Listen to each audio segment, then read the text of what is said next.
my darling, and welcome back to our story time. We are reading The Legend of Sleepy Hollow by Washington Irving. If you like what you hear, please make sure to like, comment, and subscribe.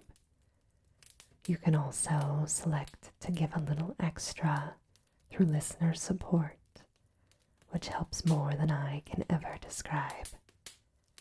And if you would like a little bit more horror during your week, make sure to check out my other channel, Asylum ASMR. You'll find the link in the description. And now on to our story time. Ichabod Crane would delight them equally with his anecdotes of witchcraft and of the direful omens and portentous sights and sounds in the air, which prevailed in the earlier times of Connecticut, and would frighten them woefully with speculations upon comets and shooting stars, and with the alarming fact that the world did absolutely turn round, and that they were half the time topsy-turvy. But if there was a pleasure in all of this, while snugly cuddling in the chimney corner of a chamber that was all of a ruddy glow from the crackling wood fire, and where, of course, no spectre dared to show its face, it was dearly purchased by the terrors of his subsequent walk homewards. What fearful shapes and shadows beset his path amidst the dim and ghastly glare of a snowy night. With what wistful look did he eye every trembling ray of light streaming across the waste fields from some distant window. How often was he appalled by some shrub covered with snow, which, like a sheeted spectre, beset his very path. How often did he shrink with curdling awe at the sound of his own steps on the frosty crust beneath his feet, and dread to look over his shoulder, lest he should behold some uncouth being tramping close beneath him. And how often was he thrown into complete dismay by some rushing blast howling among the trees, in the idea that it was the galloping Hessian on one of his nightly scourings. All these, however, were mere terrors of the night, phantoms of the mind that walk in darkness.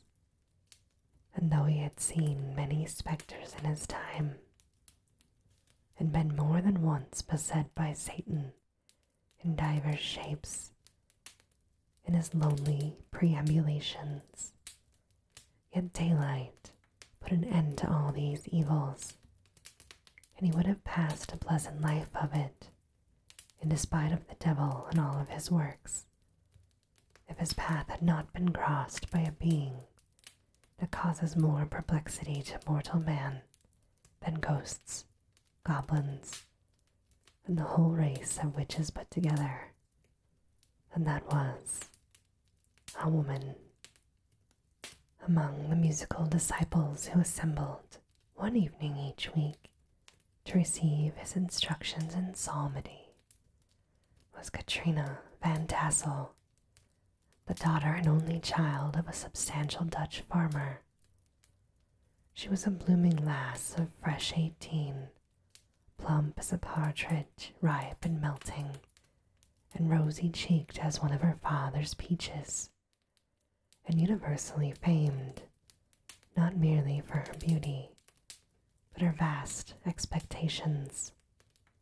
She was withal a little of a coquette, as might be perceived even in her dress, which was a mixture of ancient and modern fashions, as most suited to set off her charms.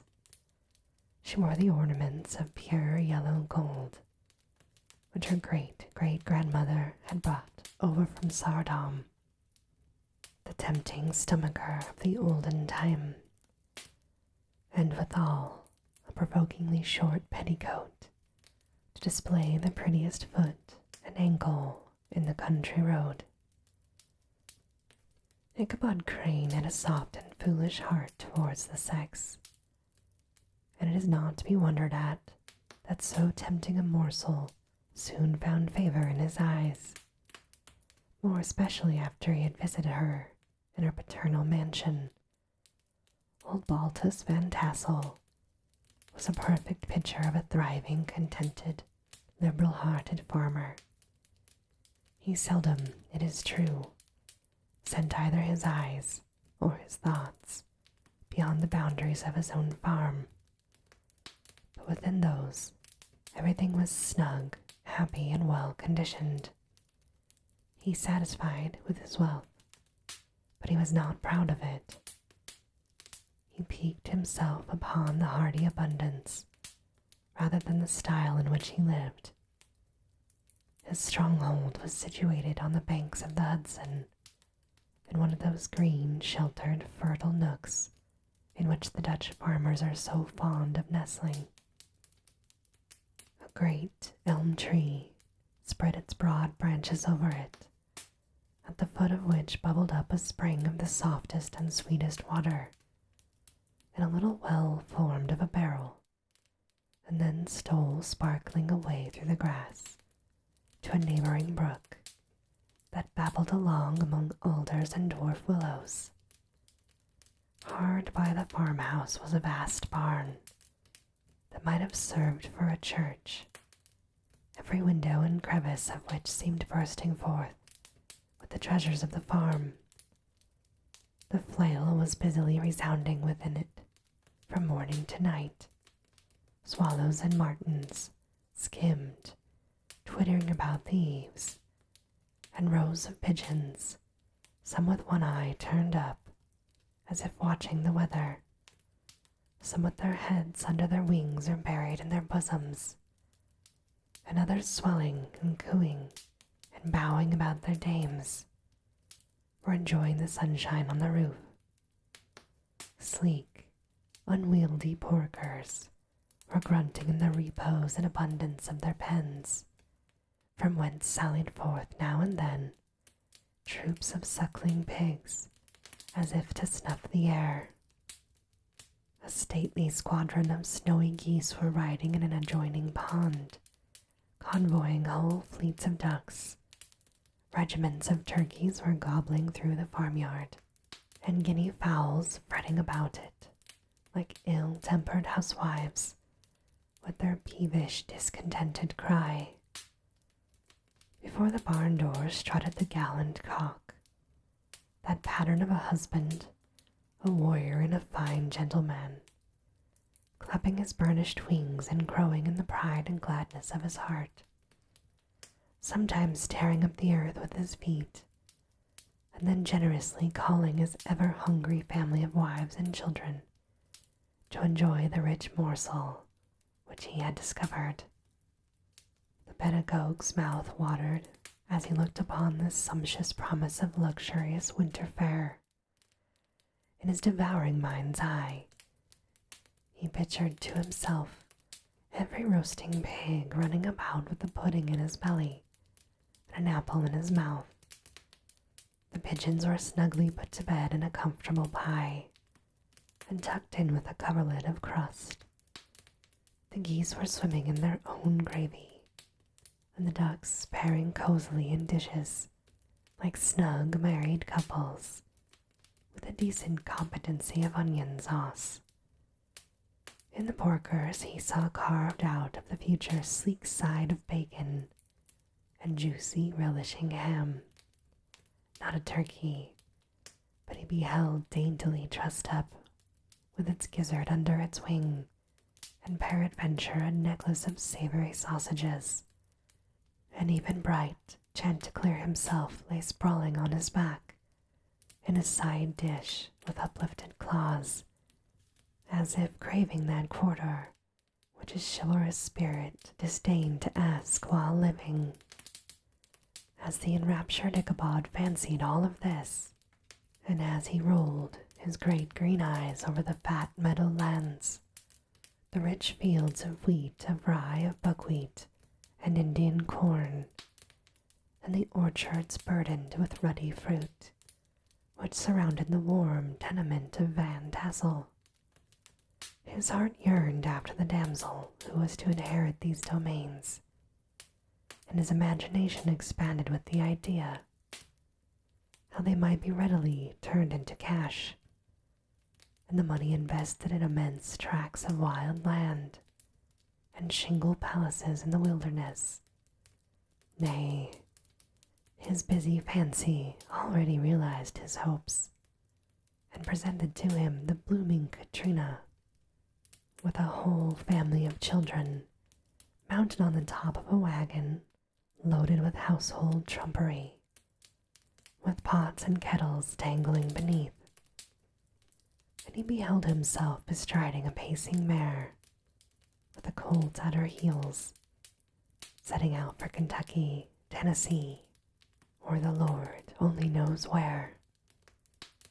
When he entered the house, the conquest of his heart was complete.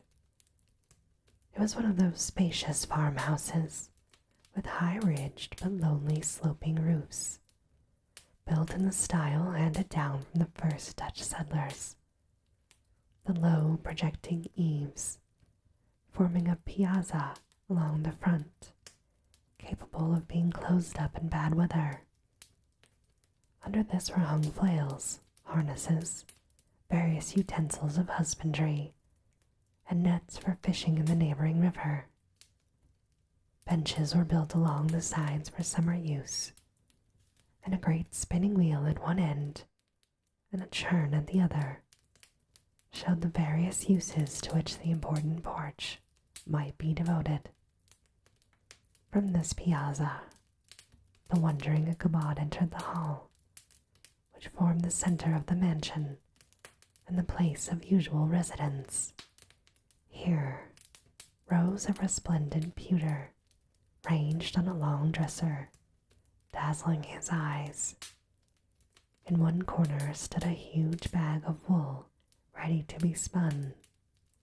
In another, a quantity of linsey-woolsey just from the loom, ears of Indian corn, and strings of dried apples and peaches hanging in gay festoons along the walls, mingling with the god of red peppers. And a door left ajar gave him a peep into the best parlor, where the claw-footed chairs and dark mahogany tables shone like mirrors, and irons, with their accompanying shovel and tongs, glistened from their covert of asparagus tops. Mock oranges and conch shells decorated the mantelpiece. Strings of various colored birds' eggs were suspended above it. A great ostrich egg was hung from the center of the room, and a corner cupboard, knowingly left open, displayed immense treasures of old silver and well-mended china. From the moment Ichabod laid his eyes upon these regions of delight, the peace of his mind was at an end, and his only study was how to gain the affections of the peerless daughter of Van Tassel. In this enterprise, however, he had more real difficulties than generally fell to the lot of a knight-errant of yore, who seldom had anything but giants, enchanters, fiery dragons, and such easily conquered adversaries to contend with, and had to make his way merely through gates of iron and brass, and walls of adamant to the castle keep, where the lady of his heart was confined, all of which he achieved as easily as a man would carve his way to the center of a Christmas pie. And then the lady gave him her hand as a matter of course. Ichabod, on the contrary, had to win his way to the heart of a country coquette, beset with a labyrinth of whims and caprices, which were forever presenting new difficulties and impediments, and he had to encounter a host of fearful adversaries of real flesh and blood, the numerous rustic admirers who beset every portal to her heart, keeping a watchful and angry eye upon each other, but ready to fly out in the common cause against any new competitor. Among these, the most formidable was a burly, roaring, roastering blade of the name Abraham, or, according to the Dutch abbreviation, Brom van Brunt, the hero of the country round, which rang with his feats of strength and hardihood. He was a broad-shouldered and double-jointed man, with short curly black hair, and a bluff, but not unpleasant, countenance, having mingled air of fun and arrogance. From his Herculean frame and great powers of limb, he had received the nickname of Brawn Bones, by which he was universally known. He was famed for great knowledge and skill in horsemanship, being as dexterous on horseback as a Tartar. He was foremost at all races and cockfights, and, with the ascendancy which bodily strength always acquires in rustic life, was the umpire in all disputes, setting his hat on one side and giving his decisions with an air and tone that admired of no gainsay or appeal. He was always ready for either a fight or a frolic, but had more mischief than ill will in his composition, and with all his overbearing roughness, there was a strong dash of waggish good humor at bottom. He had 3 or 4 boon companions, who regarded him as their model, and at the head of whom he scoured the country, attending every scene of feud or merriment for miles around. In cold weather, he was distinguished by a fur cap, surmounted with a flaunting fox's tail, and when the folks at country gathered, descried this well-known crest at a distance, whisking about among a squad of hard riders. They always stood by for a squall. Sometimes his crew would be heard dashing along past the farmhouses at midnight, with whoop and halloo, like a troop of dawn Cossacks, and the old dames, startled out of their sleep, would listen for a moment until the hurry-scurry had clattered by, and then they exclaim, "Aye, there goes Brom Bones and his gang." The neighbors looked upon him with a mixture of awe, admiration, and goodwill, and when any madcap prank or rustic brawl occurred in the vicinity, always shook their heads and warranted Brom Bones was at the bottom of it. This rantable hero had for some time singled out the blooming Katrina for the object of his uncouth gallantries, and though his amorous toyings were something like the gentle caresses and endearments of a bear, yet it was whispered that she did not altogether discourage his hopes. Certain it is, his advances were signals for rival candidates to retire, who felt no inclination to cross a lion in his amours, insomuch that when his horse was seen tied to Van Tassel's paling on a Sunday night, a sure sign that this master was courting, or, as it is termed, sparking, within, all other suitors passed by in despair, and carried the war into other quarters. Such was the formidable rival with whom Ichabod Crane had to contend, and, considering all things, a stouter man than he would have shrunk from the competition, and a wiser man would have despaired. He had, however, a happy mixture of pliability and perseverance in his nature. He was in form and spirit like a supple jack, yielding but tough.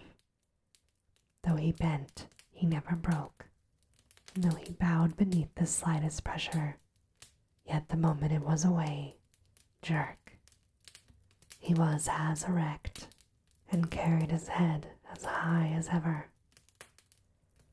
To have taken the field openly against his rival would have been madness, for he was not a man to be thwarted in his amours any more than that stormy lover Achilles. Ichabod, therefore, made his advances in a quiet and gently insinuating manner.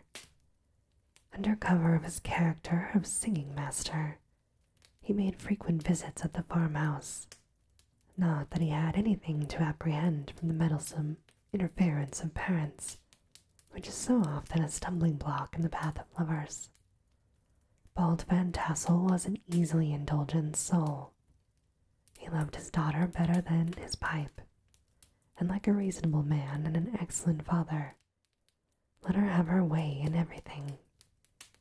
His notable little wife, too, had enough to do to attend to her housekeeping and manage her poultry, for, as she sagely observed, ducks and geese are foolish things and must be looked after, but girls can take care of themselves. Thus, while the busy dame bustled about the house, or plied her spinning wheel at one end of the piazza, honest Balt would sit smoking his evening pipe at the other end, watching the achievements of a little wooden warrior who, armed with a sword in each hand, was most valiantly fighting the wind on the pinnacle of the barn. In the meantime, Ichabod would carry on his suit with the daughter by his side, of the spring under the great elm, or sauntering along in the twilight, at hours so favorable to the lover's eloquence. I profess not to know how women's hearts are wooed and won. To me they have always been matters of riddle and admiration. Some seem to have been but one vulnerable point, or door of access, while others have 1,000 avenues, and may be captured in 1,000 different ways. It is a great triumph of skill to gain the former, but a still greater proof of generalship to maintain possession of the latter.